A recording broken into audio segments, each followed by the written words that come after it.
Assalamualaikum warahmatullahi wabarakatuh.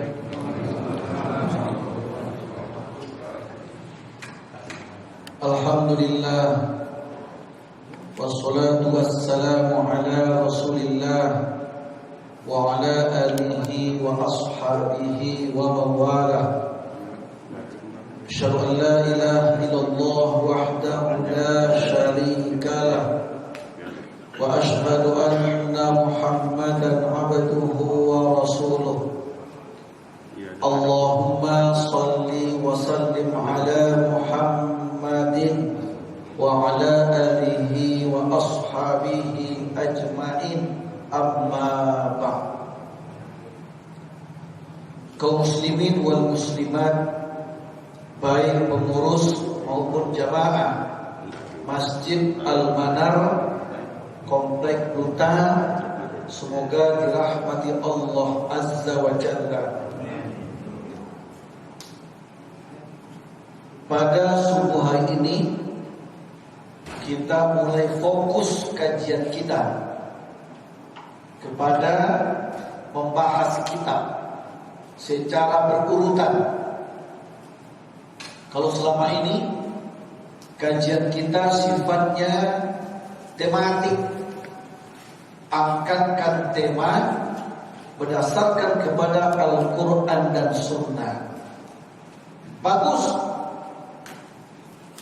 Dan untuk hari ini kita mencoba metode lain untuk lebih berkualitasnya kajian dan memahami Islam secara menyeluruh. Maka kita mulai mengkaji kitab, dan kita telah fokus kepada kitab yang ada di depan, ya. Ini namanya kitab Minhajul Muslim. Artinya apa? Konsep idealnya seorang muslim. Berarti konsep hidup seorang muslim. Ini sangat bagus Pak kitabnya. Nanti bisa lihat di halaman awal ini atau di cover ini, lihat. Kitab ini membahas tentang akidah, tentang ibadah, tentang muamalah, pernikahan dan rumah tangga, hukum waris, hukum pidana, dan peradilan Islam. Berarti kitab ini komplit sebenarnya Pak, komplit, menyangkut hidup dan kehidupan seorang muslim. Apa pedoman muslim, apa yang hendak dikerjakan seorang muslim agar hidupnya itu ibadah. Ini sangat bagus. Tentu harapan saya, karena isi kitabnya komplit dan bagus, menyangkut akidah, ibadah, akhlak, muamalah, dan segala yang terkait dengan hidup dan kehidupan. Untuk itu saya berharap Bapak Ibu tidak buka kitab sekali sebulan. Saya berharap tidak begitu. Ketika kajian buka kitab, itu bagus, tapi berapa halamanlah terkaji oleh kita? Berapa lama terkaji Pak? Ya, tapi kalau Bapak Ibu kita kaji sekali sebulan di sini, namun dibawa pulang kitabnya, di rumah baca. Nah, kalau Bapak Ibu baca, metodenya di tangan kita punya pulpen dan baca berurutan. Mana yang rasanya ragu, digaris bawahi. Itu caranya. Yang ragu halaman sekian, garis bawahi. Baca lagi, yang ragu garis bawahi. Kalau ada rasa pertanyaan, garis bawahi, bikin tertanya. Nah, nanti ketika mengkaji di sini, tinggal buka halamannya. Oh, halaman sekian mau ditanyakan. Ya, pasal sekian mau ditanyakan. Oh, bagus Pak. Atau siapkan di rumah dengan kertas, dibaca di rumah. Ya, lalu ketika dibaca ada yang menyangkut, yang tak ngerti, yang tak paham kita, atau hal-hal lain, tanyakan, bikin di rumah tulisan. Sampai sini gak ragu lagi, tinggal tanya. Ya, nah itulah. Jadi kalau begitu Pak, itu sudah sama dengan kuliah ini Pak. Sudah dengan kuliah. Ya, kuliah di kampus Bapak seperti itu juga. Anggaplah masjid ini sebagai tempat perkuliahan kita. Ya, Masya Allah. Kalau Bapak Ibu mengikutinya dan tidak absen, hadir terus, dan di rumah kreatif juga baca, insya Allah ilmunya lebih dalam, Masya Allah. Ya.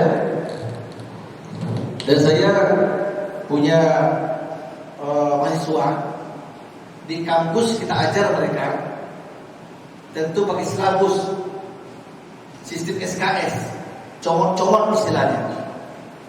Saya bandingkan dengan mengajar ini di masjid tapi berurutan.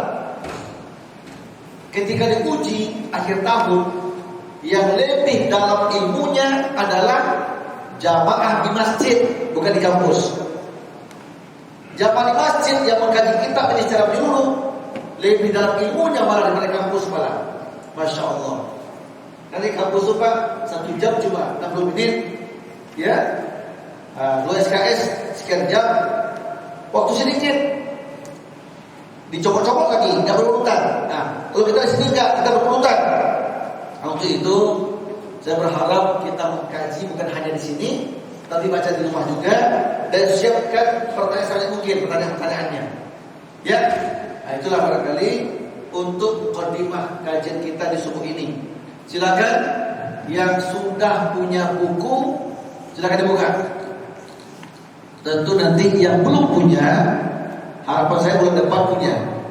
Ya, sekarang belum punya nggak apa-apa, bulan depan kita bisa punya. Ya, tinggal bilang di Pak aja. Kalau ingin punya buku, bilang di Pak itu aja. Ya, silakan buka halaman 1. Kita mulai mengkaji dari bab pertama. Bab pertama, pasal pertama. Ya, mulai mengkaji dari bab pertama, pasal pertama, halaman pertama. Ini tentang beriman kepada Allah Azza wa Jalla. Ini tentang keimanan, tentang tauhid. Kalau kita bikin rumah, Pak, sebelum dinding dibikin, sebelum atap, ya, kita pasang, yang pertama dulu apa? Pondasinya dikuatkan dulu. Kalau pondasi kuat, rumah akan kuat insya Allah. Tapi kalau pondasinya tidak kuat, keropos, ya, tanpa digali, tanpa batu tanah, tanpa pondasi, langsung saja dindingnya, langsung atap. Begitu angin kencang, roboh dia, yakinlah. Begitu pula kajian keislaman. Jadi kalau kita mengkaji ini Pak, pertama pondasi dulu. Ya, tempat ilmu itu bercokol itu pondasi namanya. Tempat nyangkutnya ilmu-ilmu itu pondasi. Itu akidah. Dia akidah itu penting. Nah, sekarang bab pertama adalah tentang beriman kepada Allah Azza wa Jalla. Pasal ini merupakan pasal yang paling penting kedudukannya dan paling agung nilainya. Sebab seluruh kehidupan seorang muslim berpusar di situ dan terbentuk warnanya. Ia adalah dasar segala prinsip di dalam sistem umum bagi kehidupan seorang muslim secara keseluruhan. Maka saya katakan tadi, kajian ini pondasi, kajian dasar, ya, yang paling prinsip dari semua kajian. Seorang muslim yang beriman kepada Allah dalam arti, nah ini dia. Apa maksudnya beriman kepada Allah itu maksudnya apa? Seorang muslim yang beriman kepada Allah artinya dia meyakini wujud atau adanya Allah yang maha suci, yang maha sempurna. Sesungguhnya Allah lah pencipta langit dan bumi, maha mengetahui yang gaib dan yang tampak. Rabb, pencipta, penguasa, pengatur segala sesuatu dan pemiliknya. Tiada Tuhan sesembahan yang berhak disembah kecuali Dia. Dia tiada Rabb selain Dia. dan meyakini bahwasanya dia bersifat dengan segala sifat yang sempurna, sifat yang maha sempurna dan suci dari segala kekurangan. Yang demikian itu adalah karena petunjuk Allah kepadanya seorang muslim. Nah ini, jadi kalau disimpulkan dua alinea ini, bab ini menyangkut keimanan kepada Allah. Poin pertama, keimanan sama Allah adalah pondasi.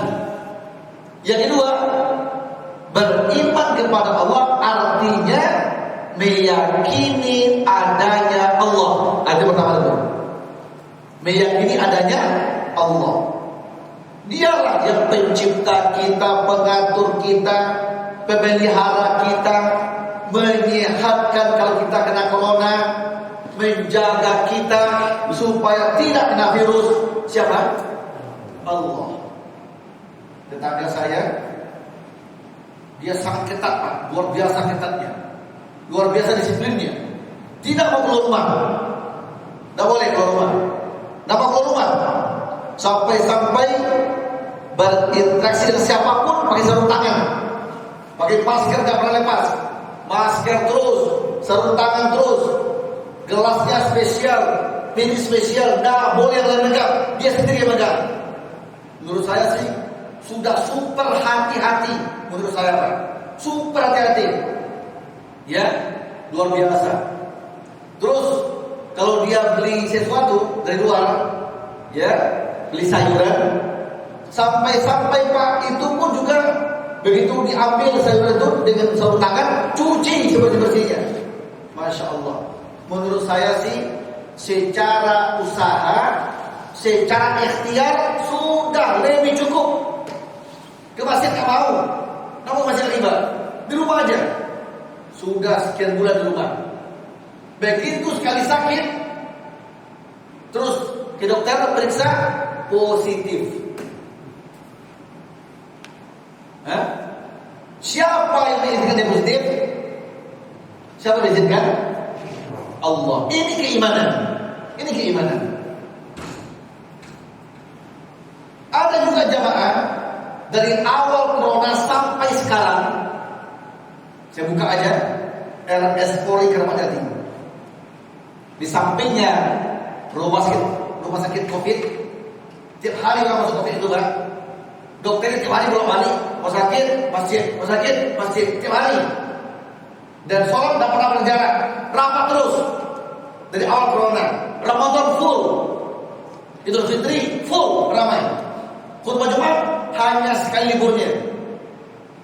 Sampai hari ini alhamdulillah satu pun tidak kena.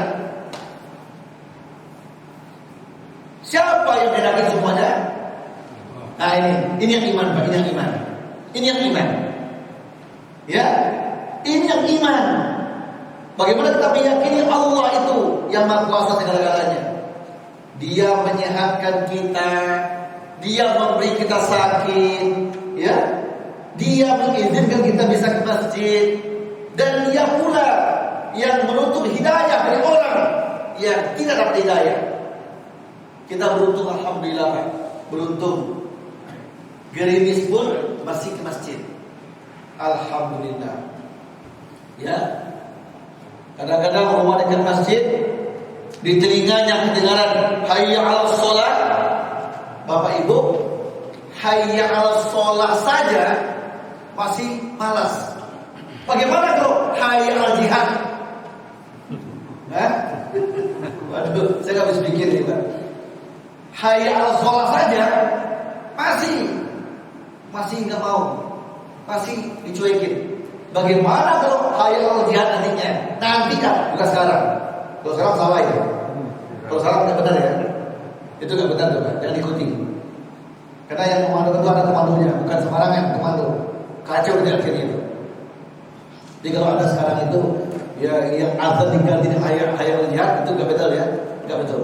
Dan tidak usah ikuti, jangan ikuti. Tidak ada konsep Islam tentang itu. Ada syaratnya komando itu, ada aturannya. Ya, nah, ini keimanan. Makanya di subuh ini Pak, mari tanamkan di hati kita keimanan kepada Allah. Pertama, yakini Allah itu ada. Itu dulu, ada. Yang kedua, yakini Dia Maha Kuasa segala-galanya. Dialah yang menciptakan alam semesta beserta isinya, termasuk menciptakan kita. Dia yang memberi makan minum kita, yang mengatur rezeki kita. Dia pula mengizinkan pandemi masuk ke Indonesia. Dan yakinlah, hanya Dia yang bisa mengangkat virus ini kembali. Yakinlah. Jadi tanya ke dokter, "Dok, kapan berakhir virus ini, Dok?" Nah, saya tanya Pak, yang dokter yang tiap hari menangani COVID itu Pak, Profesor Doktor ini, Profesor Dokter ya. Apa jawabnya? Gak tahu Ustaz, kapan gak tahu saya berakhirnya. Kenapa gak tahu Dok? Karena begini terus, ini sehat, ini sakit, ini sehat, ini sakit lagi. Putar terus katanya, putar terus. Gak tahu sampai kapan gak tahu saja Pak. Boleh jadi Indonesia sarang corona katanya, sarangnya sampai kiamat katanya. Na'udzubillah min. Kenapa? Putar terus. Ini sehat, ini sakit, ini jaga diri. Itu sehat dia, ini sakit lagi kan dia terus. Kan ular terus katanya. Gak jelas katanya, gak jelas. Itu ilmu manusia. Tapi kalau Allah mengizinkan hilang, hilang Pak. Jangankan tahun depan, bulan depan bisa hilang. Cuma Allah ingin melihat nih, Allah ingin menilai sejauh mana manusia bersandar ke dirinya. Allah ingin menilai, ingin mendengar sejauh mana makhluk mengadu kepadanya. Gitu Pak.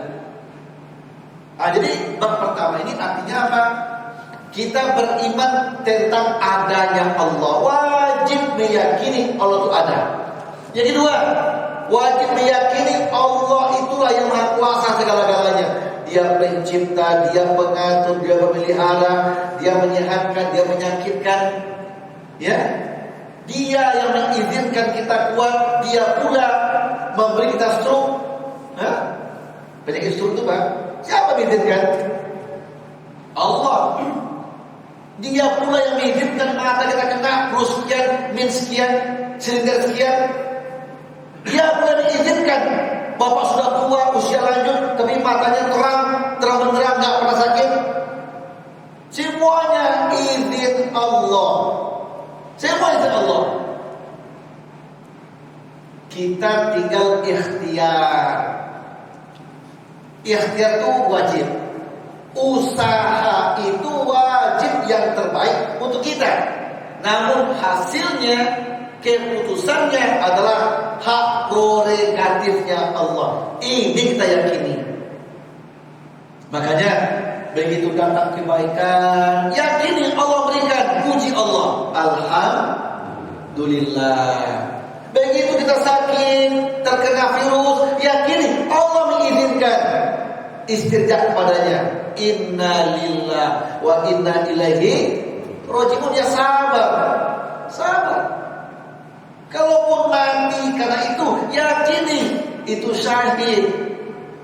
Yang penting kita orang beriman dan perbanyak amal soleh dan terus bersandar kepada Allah Taala. Kalau sakit, yakini sakit itu menggugurkan semua dosa. Kematiannya, matinya syahid, titik. Itu aja lah. Itu aja. Tapi kalau kita tergolong hamba yang ingkar, yang zalim, yang rajin berdosa, rajin maksiat, bangkang sama Allah, durhaka sama orang tua, terkena COVID kita, itu namanya teguran. Istighfar cepat, taubat segera. Jangan sampai mati karena penyakit itu. Ya, mati karena penyakit dalam kondisi tak beriman. Ini kita khawatirkan. Nah, inilah pasal pertama ini Pak. Ini di pasal pertama.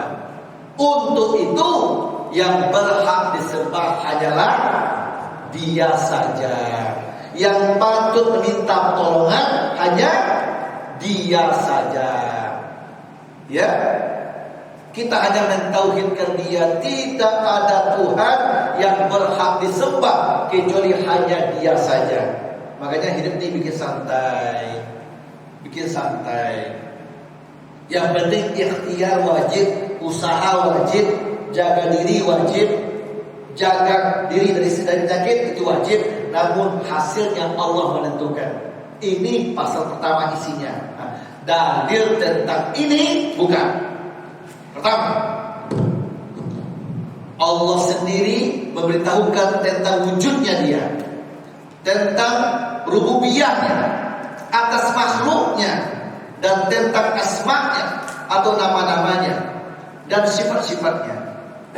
Berita tersebut ada di Al-Quran dan hadis-hadis Nabi. Nah, ini ayat pertama ya. Jadi dalil ini ada dalil akli, Quran hadis, ada dalil akli, akal, yang menjelaskan tentang adanya Allah, tentang beriman kepadanya, Dia sumber segala-galanya.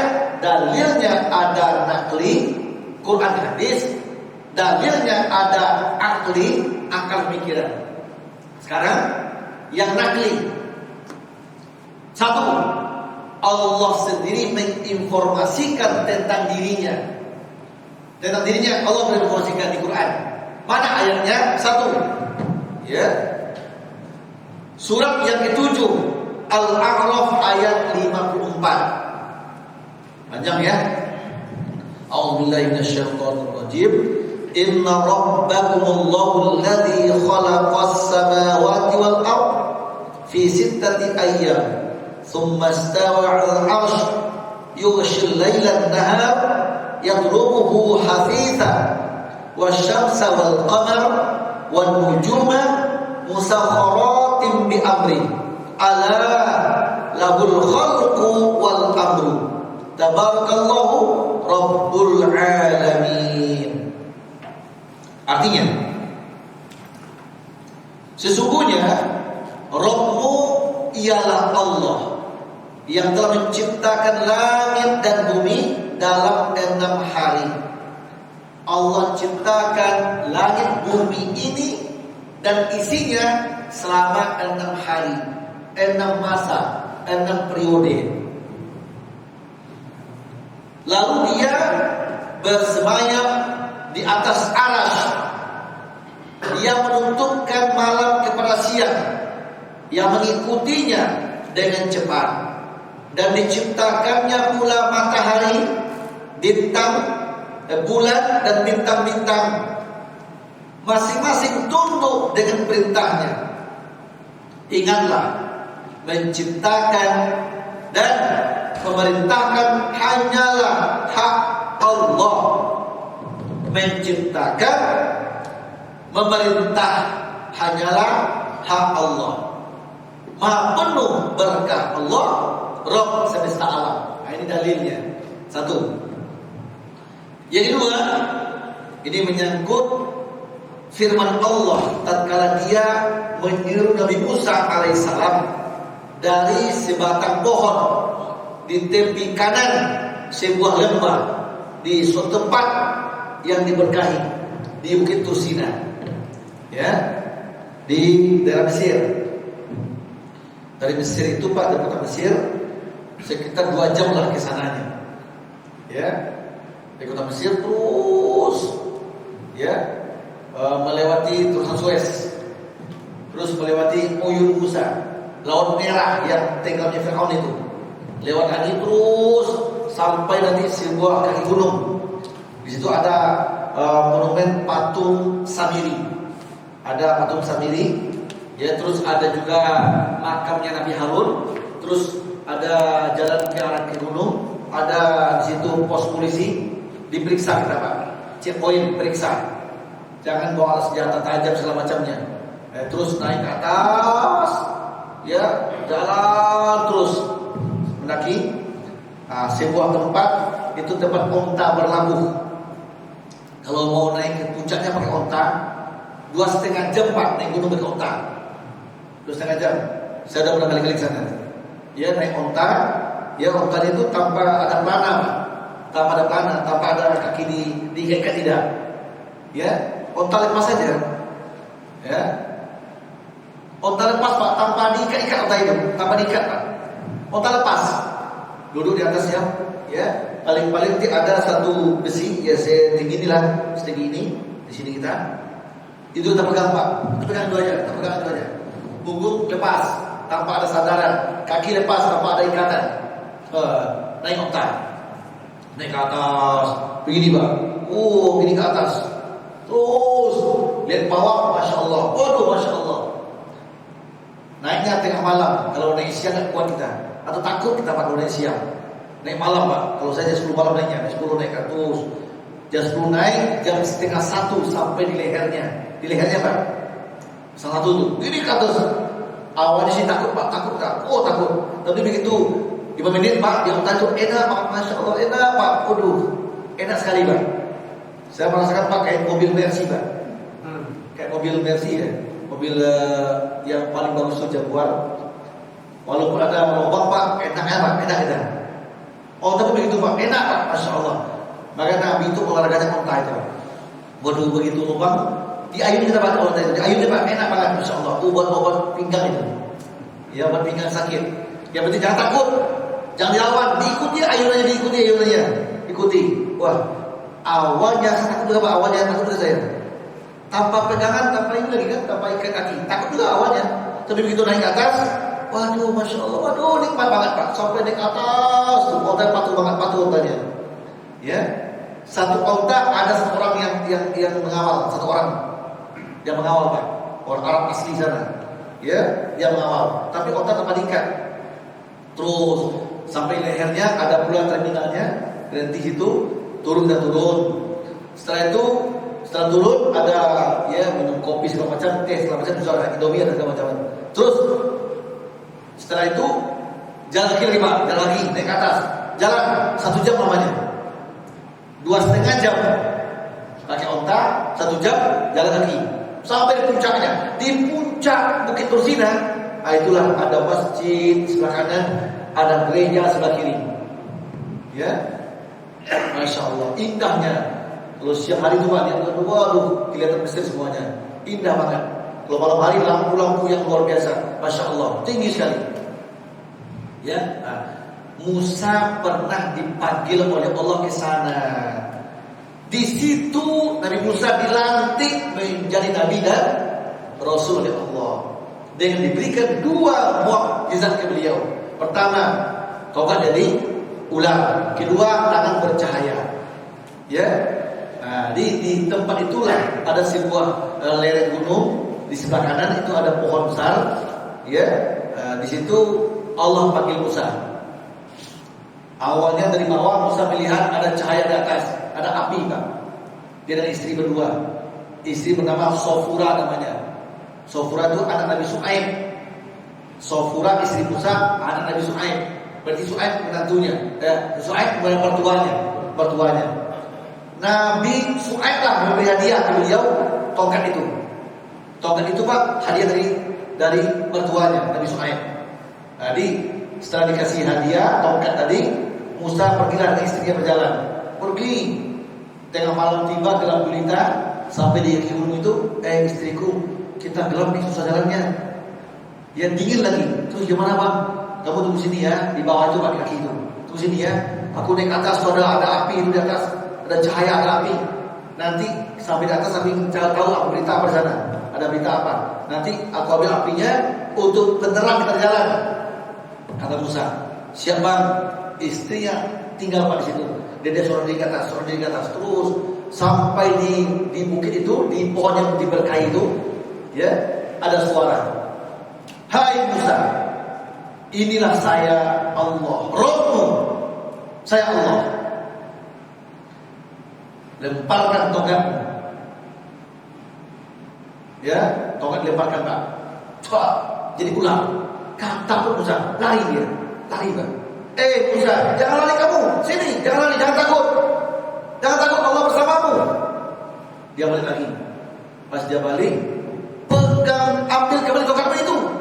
Takut lagi dia, Pak. Takut lagi dia, kenapa? Itu ular, masa ambil tongkat itu, ambil. Wah, takut Pak. Tapi kata Allah, jangan takut. Allah membantumu. Allah bersamamu. Aku bersamamu. Ambil. Ular itu Pak diambilnya. Pas dipegang, langsung menjadi tongkat lagi. Nah, terus ambil. Ditongkat lagi.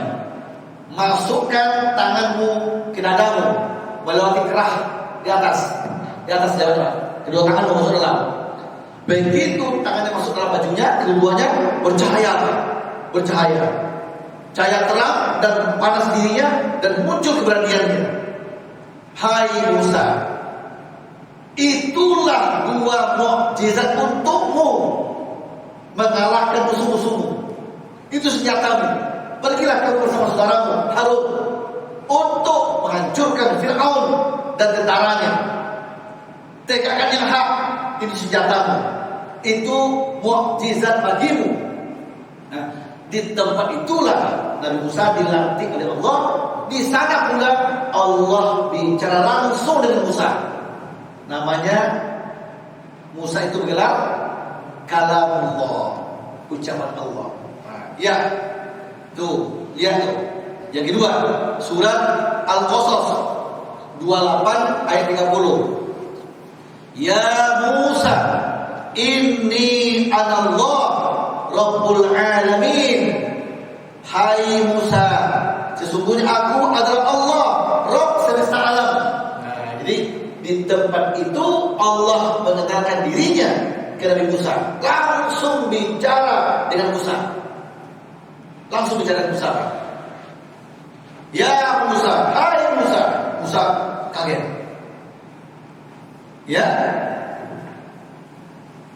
Inni anallah, saya adalah Allah, Rabbul alamin, Rabb semesta alam, Tuhannya alam semesta, pencipta, penjaga, pemelihara seluruh alam ini. Saya orangnya. Nah, setelah itu baru muncul yang tadi, lemparkan tongkat, masukkan tangan ke dada. Nah, itulah mukjizat untukmu untuk melemahkan musuh-musuhmu. Tempat itu bernama Bukit Tursina.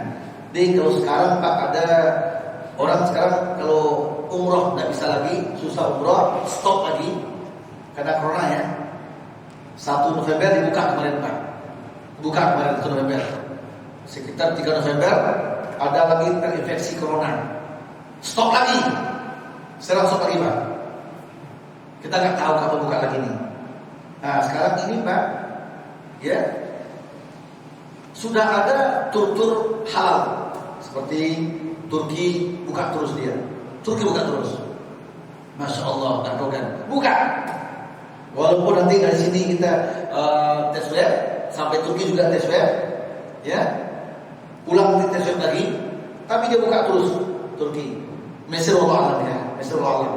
Tapi sebelum corona tiba, itu Mesir itu termasuk yang dikunjungi oleh orang Pak, melihat tempat bersejarah situ. Termasuk kayak Bukit Tursina itu. Quran cerita, ya langsung kita berada di gunung itu, di bukit itu, merasakan bagaimana nikmatnya, Masya Allah. Nampak tilas Nabi Rasul namanya. Ya, bagus sekali Pak. Dia semakin mendalam di kita Pak. Saya ketika sampai sana Pak nangis saya Pak. Kenapa nangis? Kenapa? Terbayang ayat-ayat tentang itu. Terbayang Pak, Masya Allah. Terbayang ayatnya, ya, ayat yang keluar. Dan saya berada di tempat itu lagi. Jamaah kumpulkan ceramah tentang ini di tempat itu. Nangis semuanya Pak. Nangis semuanya. Berkesan betul Pak, Masya Allah. Ya. Dan saya katakan, sampainya kita di puncak ini adalah atas izin Allah Azza wa Jalla. Yakini itu. Karena Allah kita sampai di sini. Ya. Lanjut nomor 3. Surat Toha 20 ayat yang ke-14. Innani anallah la ilaha illa ana fa'budni wa aqimis shalah li dzikri. Sesungguhnya aku adalah Allah, tidak ada Tuhan yang berhak disembah selain aku, maka sembahlah aku. Dirikanlah salat untuk mengingat aku. Dirikan salat untuk mengingat aku. Nah, ayat ini semuanya menjelaskan Allah berfirman langsung, sayalah Allah itu, sayalah pencipta segala-galanya. Untuk itu hanya saya yang berhak disembah. Kepada saya kalian meminta apapun, kepada saya kalian minta tolong, minta perlindungan. Kepada saya, jangan sama yang lain-lain. Ketika negaramu tertimpa musibah, datang pandemi, kamu beriman kepadaku, jangan gelisah seperti mereka-mereka itu, kata Allah. Jangan stres seperti mereka-mereka yang namanya Tuhan itu. Kalian punya aku kok. Kalian punya aku. Bukankah aku yang mengizinkan semuanya? Pasti aku berencana baik, berhusnuzon kepadaku, kata Allah. Ini baik. Jadi Bapak Ibu, dengan mengkaji tauhid ini Pak, kita semakin kokoh.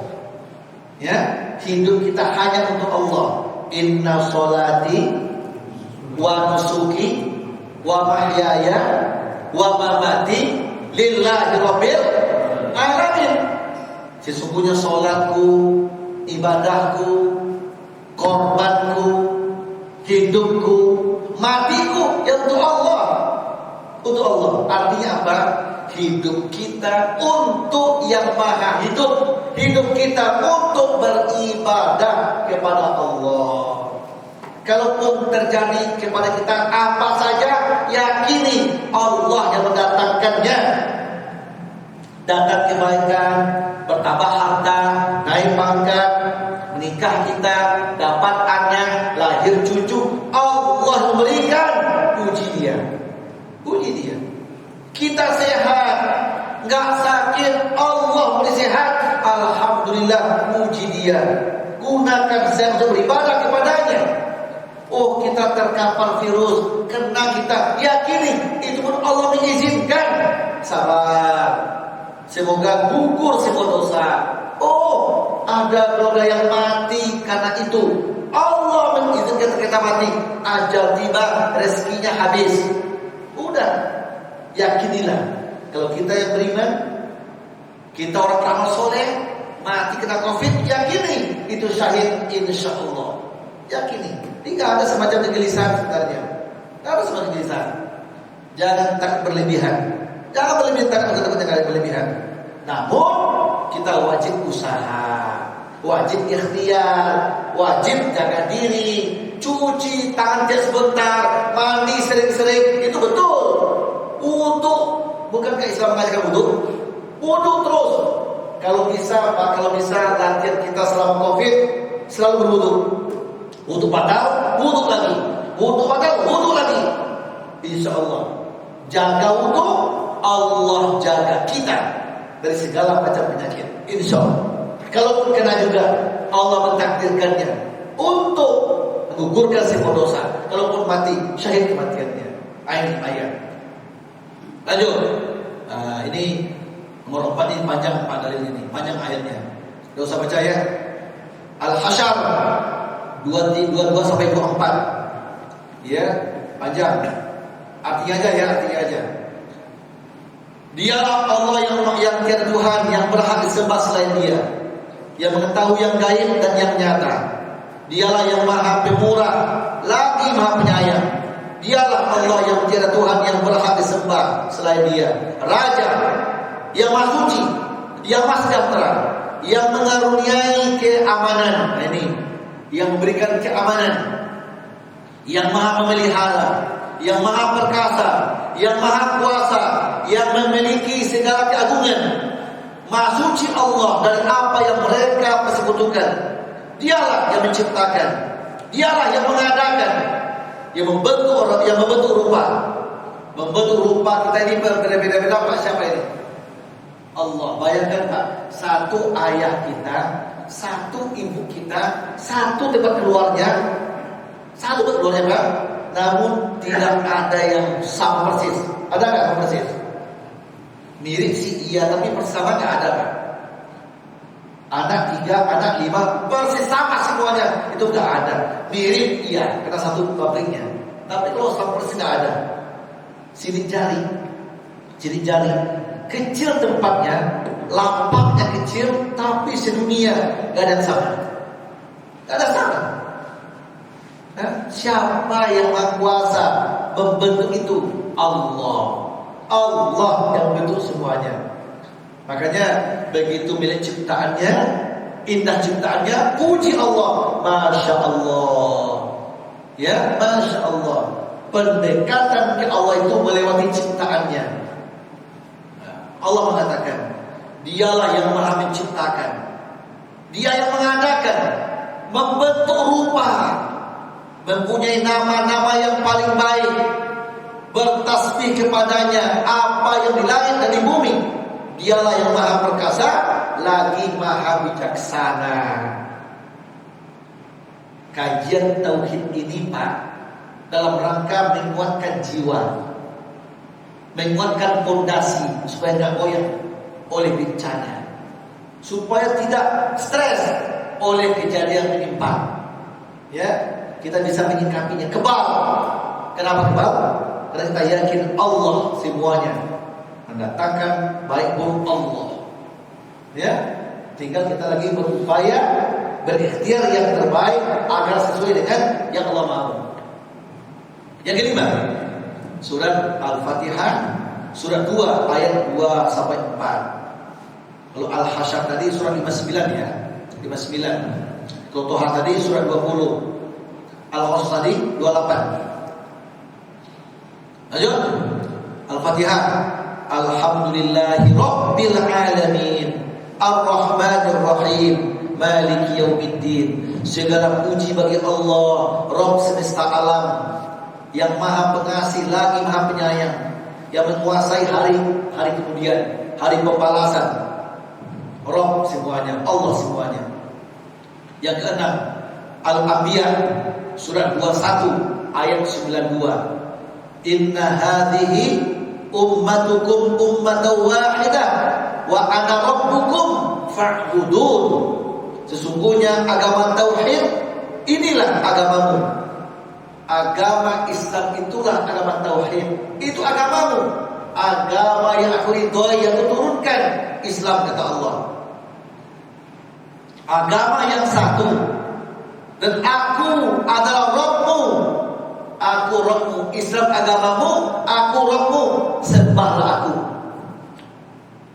7. Surat Al-Mu'minun surat 23 ayat yang ke-52. Wa ana rabbukum fattaqun, dan aku adalah Rabbmu, aku Rabbmu, maka bertakwalah kepadaku. Lanjut Al-Anbiya surat 21 ayat 22. Lau kana fihima alihatun illallah la fasadata fa subhanallah rabbil arsy amma yasifun. Sekiranya ada di langit dan di bumi Tuhan-Tuhan selain Allah. Kalau ada Tuhan yang lain selain Allah di bumi atau di langit, niscaya hancurlah keduanya. Hancur langit, hancur bumi. Maha suci Allah yang mempunyai arsy dari apa yang mereka sifatkan. Jadi tidak mungkin ada Tuhan selain aku, kata Allah. Tidak ada Tuhan selain aku. Kalau ada Tuhan selain aku, akan hancur langit, hancur bumi. Kenapa? Satu kapal dua nakhoda, lain kemauannya Pak. Satu kapal dua nakhoda gimana? Bisa hancur. Satu bumi dua Tuhan, lain kemauannya nanti hancur dunia ini. Allah bilang kok, Allah yang bilang, kalau ada Tuhan selain aku yang berkuasa seperti aku, hancurlah bumi ini, hancur langit.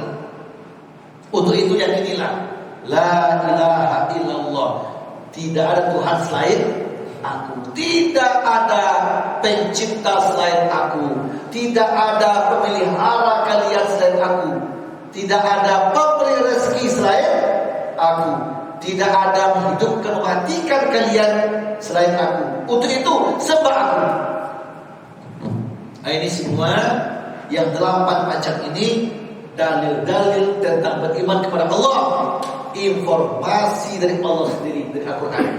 Yang kedua, berita dari 124.000 Nabi dan Rasul tentang wujudnya Allah, rububiyahnya Allah, tentang penciptaannya terhadap alam semesta ini dan penguasaannya, tentang asma dan sifat-sifatnya.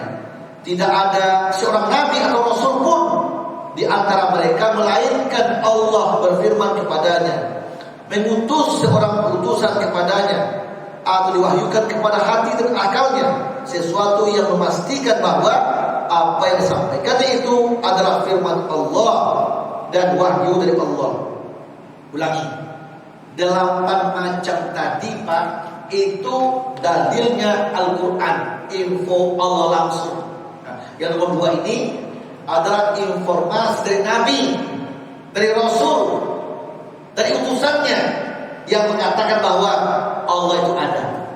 Kalau tadi infonya Al-Quran, sekarang infonya hadis. Nabi menginformasikannya. Itu poin kedua. Nah, poin ketiga, keyakinan dan kepercayaan dari miliaran manusia di alam semesta ini tentang adanya Tuhan. Dialah pencipta semesta alam ini, serta beribadah dan tunduk kepadanya segala makhluk. Yang keempat, berita disampaikan oleh jutaan manusia, jutaan ulama tentang wujudnya Allah, sifat-sifatnya Allah, dan nama-namanya Allah, rububiyahnya Allah atas segala sesuatu, dan kekuasaannya atas segala sesuatu. Maka dari itu mereka beribadah, menyembah dan patuh kepadanya, cinta karenanya dan benci karena Allah pula. Ini semuanya dalil akli. Adapun dalil akli, nah ini akli ya, itu akal, secara akal Pak. Nanti nggak usah dibaca deh, panjang ya, nggak usah dibaca. Kesimpulannya, kalau akli semakin digunakan akal untuk menganalisa ciptaan Allah, semakin mengagumi Allah penciptanya, yakinlah. Makanya banyak orang kafir Pak, orang-orang kafir, profesor, doktor itu, mereka orang ateis, sekalipun ateis mereka Pak. Orang Jerman, orang Cina gak bertuhan, komunis mereka itu, ya. Tapi begitu akalnya dipakai untuk menganalisa ciptaan Allah, lama-lama mereka ketemu penciptanya, bertauhid mereka, masuk Islam mereka, ya? Masuk Islam mereka. Makanya akal itu dipakai untuk menganalisa, ya. Kagum akal kepada alam, tentu lebih kagum kepada siapa yang menciptakannya. Itu banyak di alam semesta banyak. Ya, di Mekah Pak, orang kafir nonton orang di Mekah Pak, buka channel di YouTube Pak, channel di Masjid Haram. Ya, orang kafir mengamati Pak. Ini orang simpang siur, jutaan manusia simpang siur di Masjid Haram, simpang siur, yang makan, yang di pasar, yang jalan-jalan, yang duduk, yang tidur, yang baca Quran, yang sholat bercentang predang lah, bermacam-macam kemauan mereka. Begitu satu komando, sufufakum, safnya luruskan, rapatkan, mereka tersentak semuanya. Begitu dikatakan Allahu Akbar, hitungan detik hitungannya Pak, semuanya serentak mengatur barisan, mengikuti sang komando. Allahu Akbar, ruku semuanya, gak ada yang tentang satupun. Mereka berpikir, siapa yang bikin aturan ini? Orang sedang bermacam-macam, mereka ada macam-macam, satu komando, tunduk semuanya. Wah, dicarinya. Akhirnya apa? Oh, dialah pencipta alam, pencipta manusia, pengatur hati manusia itu Allah. Masuk Islam dia kan? Masuk Islam dia. Makanya banyak kan Irene Handono, ingat kan? Irene itu kan dulu juga kafir dulunya, Pak. Juga kafir dulunya, nomor sebelumnya. Karena dia cerdas, pintar, ya, akhirnya apa? Ditelitinya ciptaan Allah, ditelitinya Al-Quran itu, masuk Islam. Siapa lagi? Insan Moko Buku kitab. Siapa lagi? Oh banyak sekali Pak. Banyak orang-orang intelektual itu banyak sekali. Orang ilmunya tinggi-tinggi banyak sekali Pak. Banyak masuk Islam. Michael Jackson saja itu penyanyi tingkat dunia itu, dikagumi oleh anak muda sedunia. Akhir hayatnya masuk Islam, bersahadat kok. Masuk Islam Pak ya. Main t-shirt, badannya penuh tato semua, penuh tato Pak. Tapi akhir hayatnya bersahadat, masuk Islam juga. Dan saya pernah umrah bersama dia. Bersama dia maksudnya dengan dia satu hotel. Masya Allah. Saya perhatikan gaya hidupnya ketika masuk Islam itu. Allahu Akbar. Ya, bertato sih boleh badannya, tapi hatinya putih bersih, hitam kulitnya, putih hatinya. Insya Allah husnul khotimah kematiannya. Ya, nah, intinya apa? Intinya gunakan akal untuk menganalisa ciptaan Allah agar sampai kita kepada penciptanya, kagumi ciptaannya dan juga kagum kepada yang menciptakan alam itu. Inilah pasal pertama. Ya, selesai pasal pertama. Nanti kita masuk lagi kepada pasal kedua. Ya, nah, lebih dalam lagi pasal kedua ini, beriman kepada rububiyah Allah. Kalau tadi beriman ke Allah secara global, tadi beriman kepada Allah secara global. Siapa Allah itu, diyakini wujudnya, ada dia, ada kekuasaannya, meyakini kemampuannya mengatasi segala-galanya. Ya, nah itu Allah. Dan wajib menyembah dia, beriman kepadanya. Kalau kita ada masalah, mengeluh ke dia. Butuh bantuan, minta bantu ke dia. Butuh penyelesaian masalah, minta ke Allah. Sekarang pandemi mengancam kita, dan bisa ngapa-ngapain karena pandemi, terhalang dakwahnya, terhalang ibadahnya secara maksimal, minta ke Allah mengadunya. Kalaulah setiap Muslim Indonesia malam bangun mereka bersama ke masjid, nangis minta tolong ke Allah, saya yakin Pak, Allah nggak tega berlama-lama seperti ini. Saya yakin. Tapi mungkin belum lagi semuanya minta ke Allah, masih mengandalkan ke makhluk. Allah belum mau turun tangan. Mungkin Allah tahu hambaku masih mengandalkan bantuan makhluk katanya, berharap ke makhluk, belum lagi ke aku kata Allah. Boleh jadi Allah masih diam. Silakanlah selesaikan dulu. Tapi nanti puncaknya kita semuanya ke Allah mengadu dan muncul jihad, gak ada lagi selain Allah yang berkuasa. Mungkin Allah terketuk hatinya, bagi Allah sekaligus hilang semuanya Pak. Si Montes pun negatif, semua alat tak laku lagi. Bisa aja Allah berkenan begitu. Makanya kita berhusnuzon kepada Allah, baik sangka kepadanya. Itulah barangkali sudah 1 jam nih Pak, 1 jam kajian kita.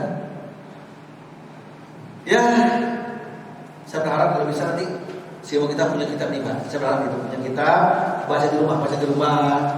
Nanti mana yang kurang-kurang, yang nggak tahu dari garis bawah lagi, tandai, catat kertas, tanyakan di sini. Biar lebih seru diskusinya. Juga demikian. Baik Ustaz. Baik.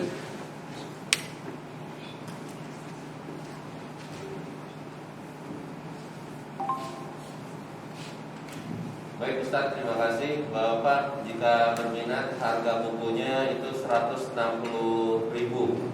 Ya masih ada 3 lagi, jadi silakan yang berminat. Lalu yang ingin bertanya siapa? Silakan. Baik, satu. Oke, gantian.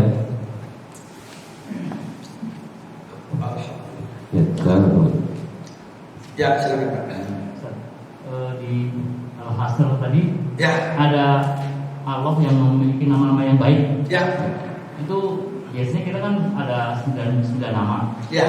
Apakah ada yang di luar 99 itu gitu? Oh iya. Di hadis Nabi di Quran surat 7 ayat 180. Surat 7 ayat 180.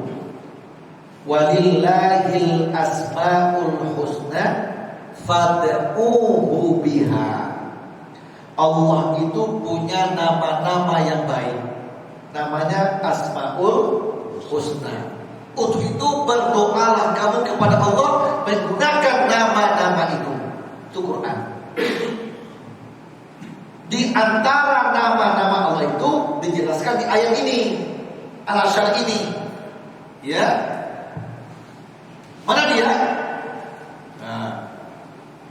Alimul Ghaib, Asy-Syahadah, Ar-Rahman, Ar-Rahim, Al-Malik, Al-Qudus, As-Salam, Al-Mu'min, Al-Muhaimin, Al-Aziz, Al-Jabbar, Al-Mutakabbir, dan lain-lain.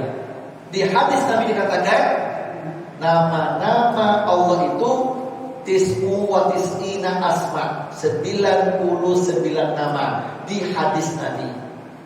Dan keyakinan saya 99 itu yang Allah informasikan kepada kita nama-namanya, yang terurut di hadis Nabi nama-namanya.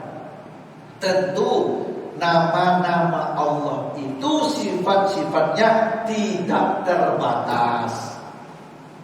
Saya meyakini 99 itu yang Allah tuliskan secara berurutan, yang Nabi katakan berurutan.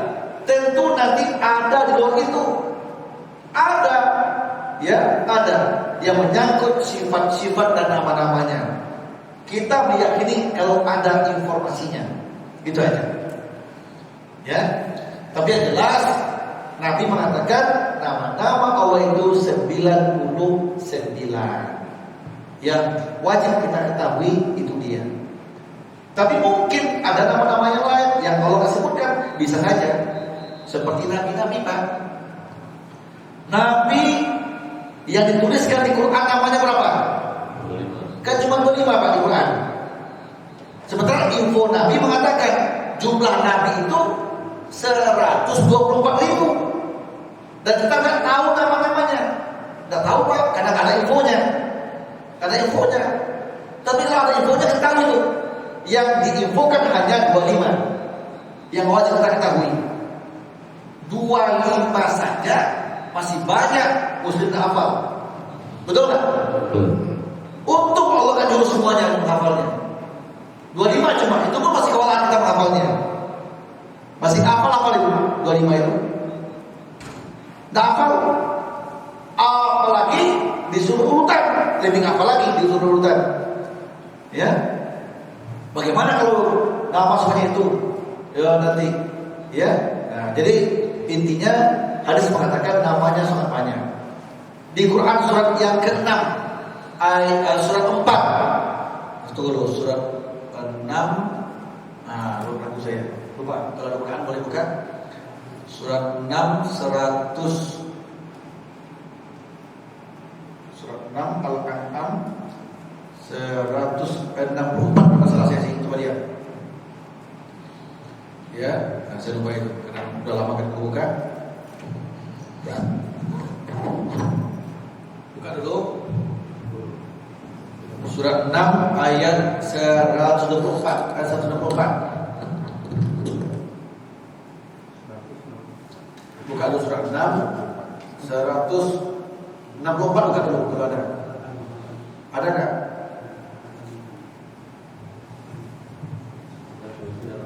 Enggak ada. 164 enggak ada. Buka. Katakan Muhammad, apakah patut aku mencari Tuhan selain Allah? Padahal Dialah Tuhan bagi segala sesuatu. Setiap perbuatan dosa seseorang dirinya sendiri yang bertanggung jawab, dan seseorang tidak akan memikul beban dosa orang lain. Kemudian kepada Tuhan mulah kamu kembali, dan akan diberikannya kepadamu apa yang dahulu kamu perselisihkan. Bukan itu dia. Bukan itu, bukan. Udah lama buka nih. Kalau 124 lihat.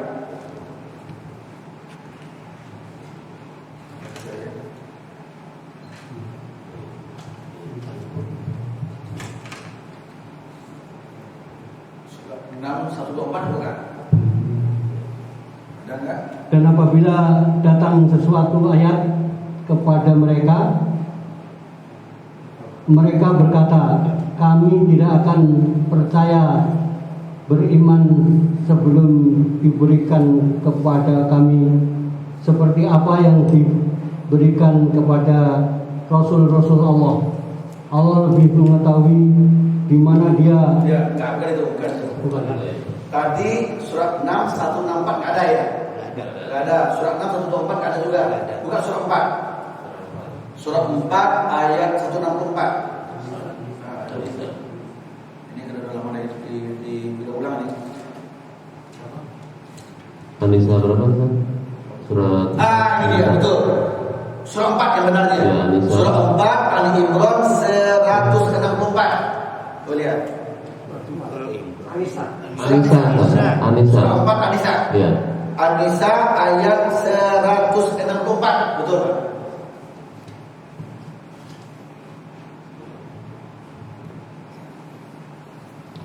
Dan ada beberapa rasul yang telah kami kisahkan mereka kepadamu sebelumnya, dan ada beberapa rasul lain yang tidak kami kisahkan mereka kepadamu. Dan kepada Musa Allah berfirman langsung, Hai Muhammad, ada beberapa rasul yang kami kisahkan ke mereka kisah-kisahnya, nama-namanya. Ada pula rasul yang lain yang kami nggak kisahkan kepadamu, kami nggak ceritakan kepadamu, nggak sebutkan namanya kepadamu, tapi wajib imani dia banyak. Nah, dia banyak. Di Quran cuma 25 disebutkan, Pak.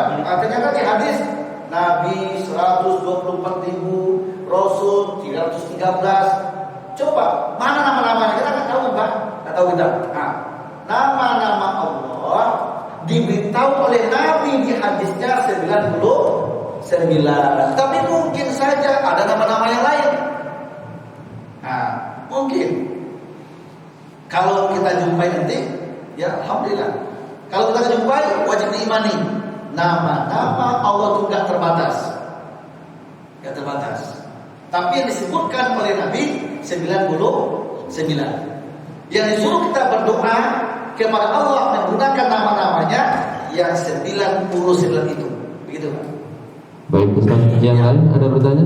Yang lain, yang lain. Ya, Pak Arif.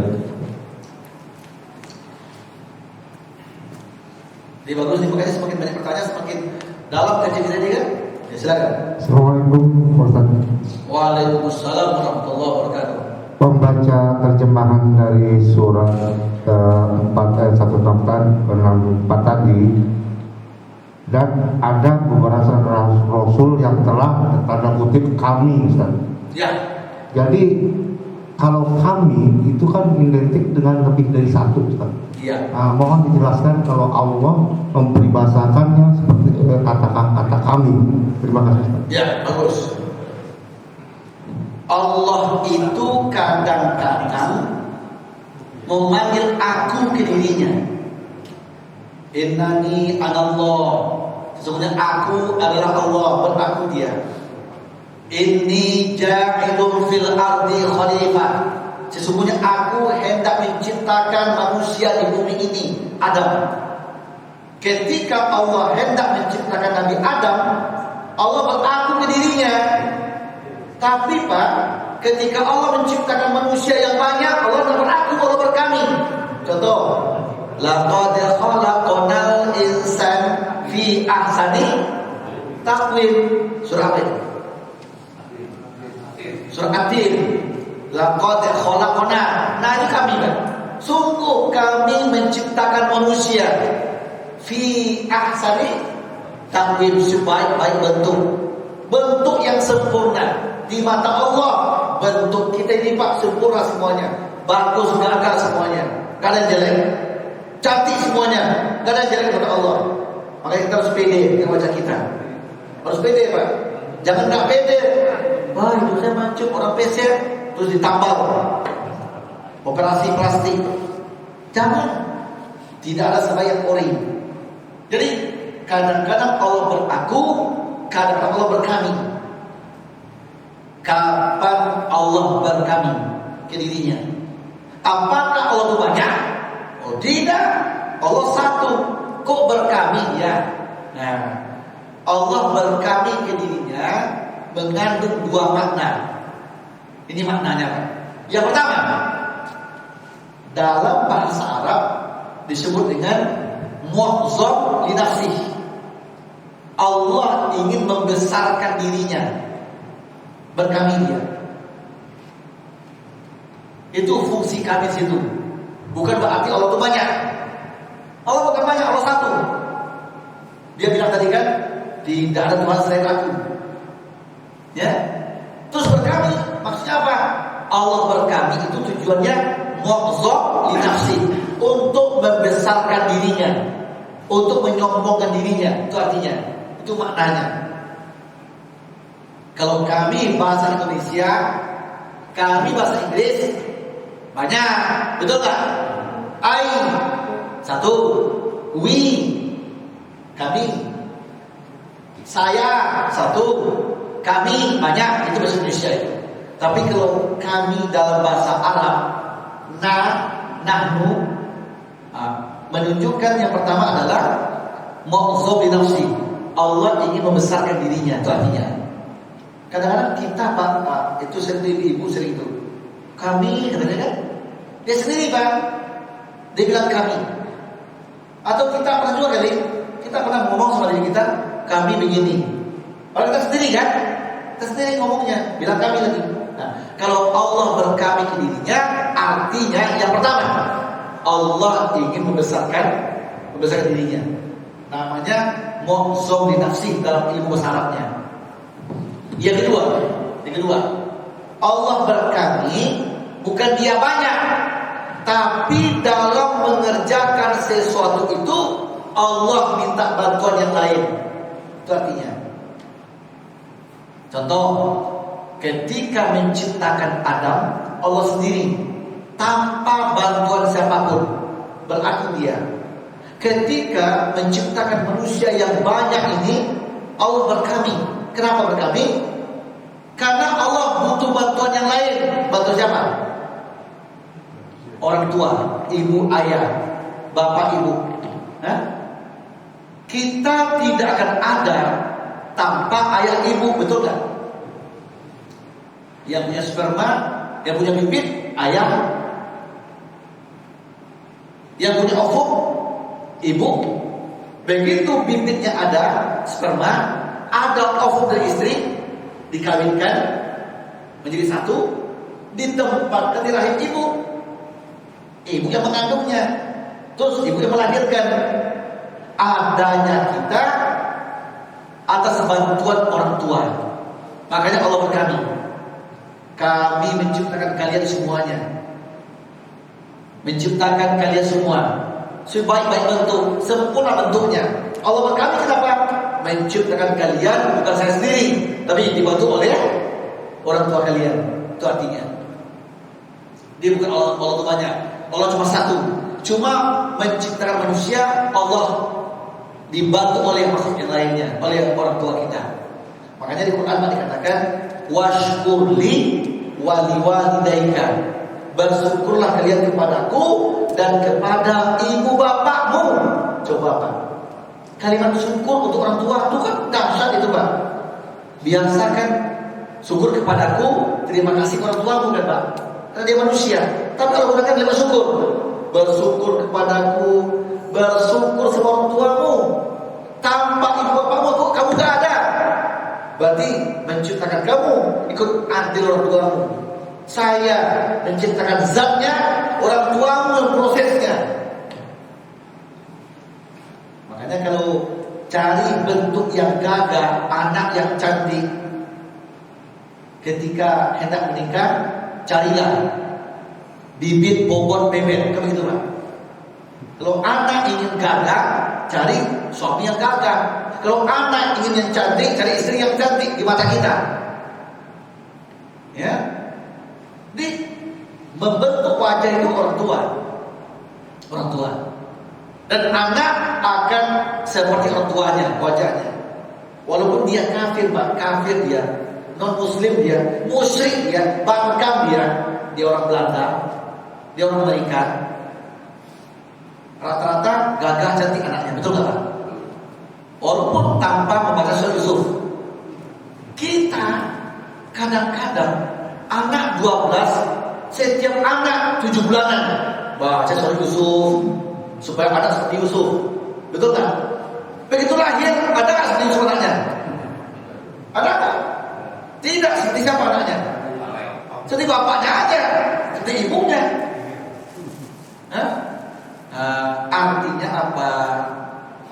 Acara 7 bulanan itu membaca surah Yusuf ketika itu budaya, bukan sunnah dari Nabi, bukan Islam punya ajaran. Itu artinya. Karena bentuk anak itu dari orang tua datangnya. Jadi kalau bapak cari menantu yang laki-laki, cari gagahnya dulu. Gagahnya perlu dicari Pak. Walaupun yang terutama agamanya, tapi perhatikan gagahnya untuk keturunan yang bagus. Betul. Kan Nabi yang bilang kok, karena gagahnya, karena cantiknya, karena bangsawananya, karena hartanya, karena agamanya kan. Namun yang seleksi pertama agama dulu. Kalau agamanya bagus, dia gagah pula, dia cantik pula, bagus malah lebih sempurna dia untuk membentuk keturunan yang bagus.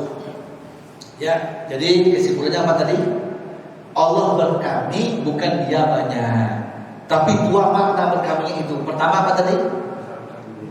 Untuk membesarkan dirinya, mu'zam binafsi. Allah menyombongkan dirinya, berkami dia, membesarkan dirinya. Yang kedua, Allah menyatakan bahwa dalam menciptakan sesuatu itu kadang-kadang dibantu oleh orang lain, oleh makhluk. Seperti dalam mengembangbiakkan manusia, Allah berkami. Kenapa berkami? Karena kalau sendiri, tapi ikut dibantu oleh orang tua, oleh ayah dan ibu, makanya berkami dia. Namun kita yakini Allah tetap satu. Allahu Ahad. Ya, silakan kita lihat. Sebentar lagi. Jam 6 tutup, selesai. Sebelum kita hilang. Ada lagi? Satu lagi? Oh, saya udah sedikit. Iya, boleh Pak. Silakan. Barangkali mohon maaf nih. Mungkin dikoreksi atau bagaimana, atau mungkin saya salah. Iya. Tadi dalam makna kedua, Ustaz bilang dalam hal itu Allah ada bantuan dari pihak lain. Ya, ada yang membantu gitu. Menurut saya agak sedikit bertentangan dengan akidah. Ya. Karena kan wallahu ahad, Allah tidak perlu bantuan dari siapapun. Yang kedua, toh dalam hal menciptakan manusia, ada yang tidak perlu bantuan bapaknya. Salah satu contoh ada Siti Maryam. Iya. Itu mohon penjelasannya. Penjelasannya, saya tanya lagi. Allah mampu tidak mencabut nyawa manusia? Mampu tidak mencabut nyawa manusia, mematikan manusia? Mampu. Kenapa dikasih tugas kepada malaikat maut? Apa kalau nggak mampu? Menjaga neraka. Penjaga neraka Sakor itu 19 malaikat Pak. Al-Mudathir 30 dalilnya. Al-Mudathir surat 74 ya, ayat 30 itu dalilnya. Wa 'alaiha 19. Neraka Sakor itu dijaga oleh 19 malaikat. Pertanyaan, apa Allah nggak mampu menjaga neraka itu? Menjaga surga? Banyak malaikatnya. Buka surat 39 Az-Zumar 74. Az-Zumar 74 itu saya mau baca itu. Apa ayatnya 74? Az-Zumar 74. Wasiqal ladzina taqaw rabbahum ilal jannati zumara hatta idza ja'uha wa futihat abwabuha wa qala lahum khazanatuha salamun alaikum tibtum fadkhuluha khalidin. Orang-orang yang beriman, yang bertakwa itu, begitu mereka sampai di pintu surga, maka penjaga surga, artinya banyak malaikat penjaga surga itu banyak. mengucapkan selamat atas kalian. Selamat, selamat. Masuklah kalian. Masuklah surga ini dengan baik. Sebaliknya, ayat 70 ya. Wasiqal ladzina kafaru ila jahannam zumara hatta idza ja'uha futihat abwabuha. Ada seterusnya. Ketika orang kafir sampai di pintu neraka, maka penjaga neraka itu berkata kepadanya. Nah, dan seterusnya. Artinya apa? Penjaga surga banyak malaikatnya. Penjaga neraka juga banyak malaikatnya.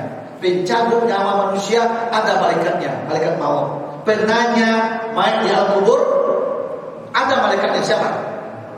Bukan nakir. Yang mencatat amal kita, perbuatan kita siapa? Raqib atid, kiraman katibin. Yang ditrompet siapa? Israfil.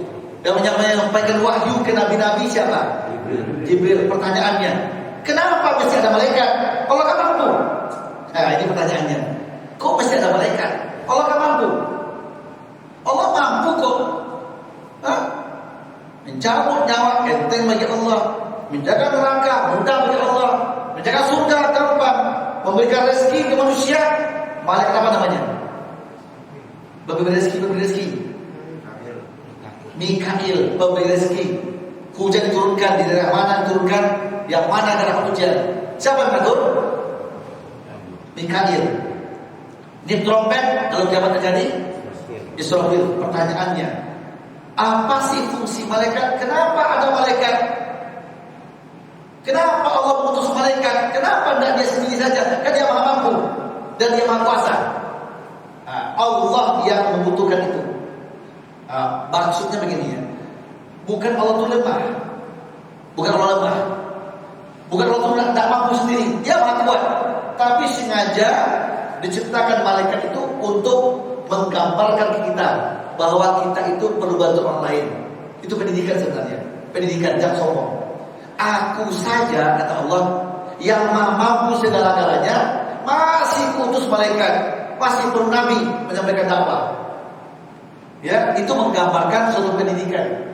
Pendidikan, hai manusia, aku saja yang maha kaya, maha bisa segala-galanya, masih utus malaikat untuk bantu tugasku. Masa kalian tidak perlu bantuan? Jangan sombong ya. Hai manusia, semakin besar kalian, semakin tinggi pangkat jabatan, semakin butuh orang lain. Itu artinya. Betul tak? Itu sekedar pendidikan sebenarnya. Bukan Allah butuh ya, tapi sekedar mendidik makhluk. Satu. Yang kedua, ada Quran surat 47, surat Muhammad ayat yang ke-7.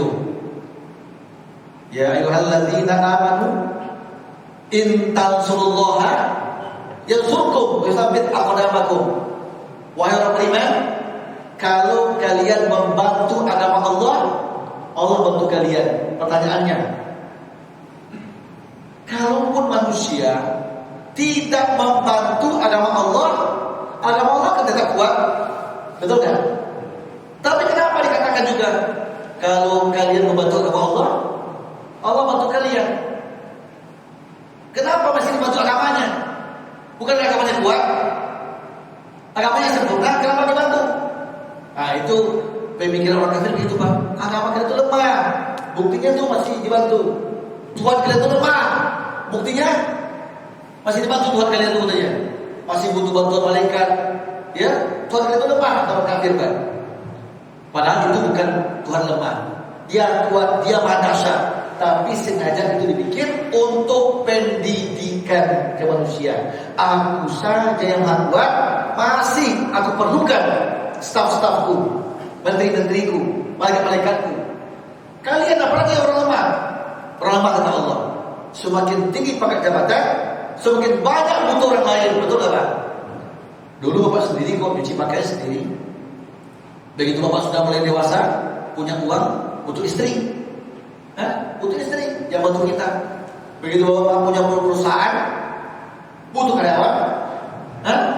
Semakin tinggi Bapak jabatannya, semakin besar perusahaannya, semakin banyak karyawannya kan? Hakikatnya apa? Manusia semakin tinggi, semakin lemah dia. Itu hakikatnya. Semakin banyak untuk orang lain. Untuk itu jangan sombong untuk Allah, jangan sombong. Nah, itu maknanya, itu makna sebenarnya. Jadi bukan bertentangan ya, tidak. Tapi harus kita bisa memaknainya. Begitu. Ya, begitu. Ya, bagus pertanyaan Pak, bagus pertanyaannya. Jadi ditanya itu untuk menguatkan iman kita. Menguat iman. Cukup Pak Deden ya, terjawab ya. Ya, Baik. cukup Pak ya. Terjawab ya. Waduh, alhamdulillah dari awal tadi yang bertanya sampai yang terakhir ini yang bagus di kajiannya Pak. Ya agak beda dengan masjid lain tempatnya. Kalau masjid lain itu Pak 20 pertanyaan, 2 menjadi materi. 18-nya tuh yang lain itu macam-macam. Nah, ini bagus Pak. Kajian kita masalah tauhid, semua pertanyaan menyangkut tauhid semua, bagus Masya Allah. Ini bagus banget ini. Tidak melenceng satu pertanyaan, tidak ada melenceng. Walaupun yang lain butuh pertanyaan, tapi saya rasa Bapak-bapak sudah fokus kepada pertanyaan yang kita kajian. Bagus sekali. Ya, ini yang saya minta sebenarnya, ini yang saya minta. Kalau bisa nanti di rumah baca kitabnya, dibaca di rumah, nanti di mana menyangkutnya ayat itu ditandai, garis bawahi dan tanyakan. Harapan saya di rumah hantamkan kitabnya segera. Perbanyak pertanyaan. Kapan perlu nanti suatu hari besok kajian kita beriman ke Nabi Muhammad. Nggak usah jelaskan. Langsung pertanyaan langsung. Nah, hebat lagi itu. Tanpa dijelaskan langsung bertanya. Hasil baca di rumah itu lebih hebat lagi.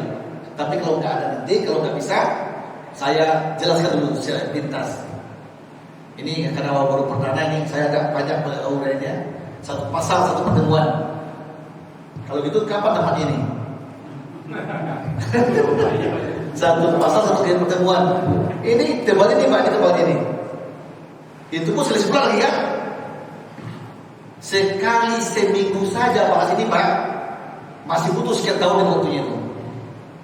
Kalau sudah sebulan, siap-siap dulu mati sebelum khatam. Tapi yang Allah minta bukan khatamnya, tapi mantap ilmunya. Amin. Ya, bukan khatamnya, ya tapi mantap ilmunya. Mendalam kajian kita. Itu aja berkali ya. Baik Ustaz. Ya. Ya sekali lagi Bapak untuk kajian berikutnya yang minat dengan bukunya silakan pesan ke saya. Jadi masih ada 2 lagi, tadi ada yang ngambil 1, silakan. Jadi nanti untuk berikutnya kajian berikutnya sudah membaca duluan gitu. Jadi langsung bertanya, siap. Dan niatkan Pak, nanti Ya, Pak, kalau Bapak miliki buku ini termasuk warisan. Ya. Niatkan warisan Pak, warisan yang akan dibaca oleh anak nanti. Amin. Niatkan itu warisan Pak, dia warisan untuk anak ini. Begitu saya beli, saya bahas, nanti begitu Bapak kesakitan, nah saya berwasiat supaya kalian wajib baca buku ini. Itu wasiatnya. Tidak usah bisa harta banyak perusahaan. Alhamdulillah. Harta itu habis kok. Harta Pak, apa wasiat habis oleh anak itu. Rebutan mereka. Ya. Ya, Masih ada cukup ya, cukup demikian. Ya, terima kasih. Cukup demikian ya. Terima kasih. Saya hanya mendoakan semoga Bapak Ibu semua dengan kajian ini semakin kokoh iman kita, semakin mantap tauhid kita, semakin mendalam kajian kita, semakin dekat kepada Allah, dan semakin Allah akan mengabulkan yang kita inginkan. Allah akan memberikan yang kita minta. Semoga kita semuanya menjadi husnul khatimah. Amin. Ya Rabbal alamin. Subhanaka Allahumma wa bihamdika asyhadu an la ilaha illa anta astaghfiruka wa atubu ilaik. Assalamualaikum warahmatullahi wabarakatuh.